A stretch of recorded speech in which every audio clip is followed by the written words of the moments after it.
and we were prepared. On top of having some great runners like Theo, Dwayne, and Amir, we just made it happen. We got some guys back this week on the offensive line that made a difference, and you know those holes are opening up. I just think overall that the guys just, once we got past that kind of a rough spot at the beginning, I just think they all played well together. I think it was a really good team effort. It's glad to have anybody back that performs well for us, and those guys certainly got to have them back. They certainly didn't play the entire game, but you know, their presence was known. I'll have to look at the film to see, you know, just you know, how they did totally. That's Matthew Stafford, Golden Tate, and Jim Caldwell. Jack, how do they say that with a straight face? Hey, they're going to win the division, right? Cleveland Golden Tate even started smirking like they came out with a good defense. I can't believe a win is a win in the National Football League. 38-24 over the Browns. Doug Warren, the Lions trailed 24-17 late in the third quarter. Could have been behind 27-10. Yeah. Do they win that game if not for a strip and score, Nevin Lawson, and some bizarre clock management at the end of the first half that gave the Browns no points when they should have had at least 3? Well, give an assist to Hugh Jackson. Nevin Lawson made a great play, Jack. That was a hell of a play. You strip it and you take it to the house. It's the Browns. I mean, they're trying to win. They don't want to be another 0-16 team like the Lions. So 53 grown men going in the same direction. They can fight for a while. But yeah, the Lions had another big win today, one that they needed.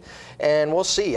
Still, the Minnesota, you see Minnesota today against Washington. Yeah. They're still, in my opinion, the team that's going to win that division. That defense is unbelievable. But the Lions, if they keep winning, they'll have a shot to make at least a wild card and see what happens. I thought it was interesting the stat they kept putting up about yards after the catch. Yeah. And Golden Tate, number 1 in the National Football League. That's incredible. That's his specialty. I mean, he's an amazing guy. But Lions couldn't get any running going. 104 yards on the ground. I mean, that's what they've been doing all year. Is that good, Doug? Or? No, they're just the Lions offensive line is just still struggling. They had some big runs and then they had a lot of bad ones. But the thing is, they just keep plugging away. They got the quarterback and Golden Tate. As long as he's healthy, that offense is going to produce. I think, because nobody can cover him right now in the league. And I think there was a point when Deshaun Kaiser left the game, came back, left the game. Cody Kessler came in. There was a big difference when you had an immobile quarterback, Rico. Lions defense could tee off. Yeah, and that's just it. They teed off. I mean, they took advantage of it. The game never should have been that close to begin with. That's Cleveland. I'm sorry. Cleveland is waiting to see where they're going to be ranked in the college football playoff poll on Tuesday night.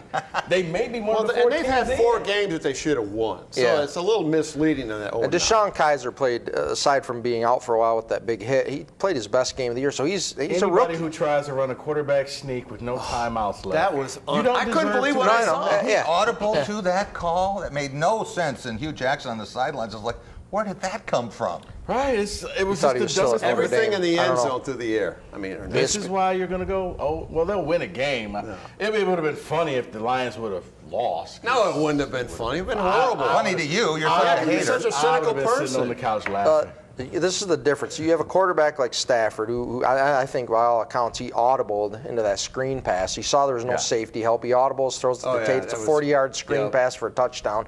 That's the difference between teams that have a chance at success and teams like Cleveland who are still floundering when they're, 22nd quarterback since like 1999. It's insane.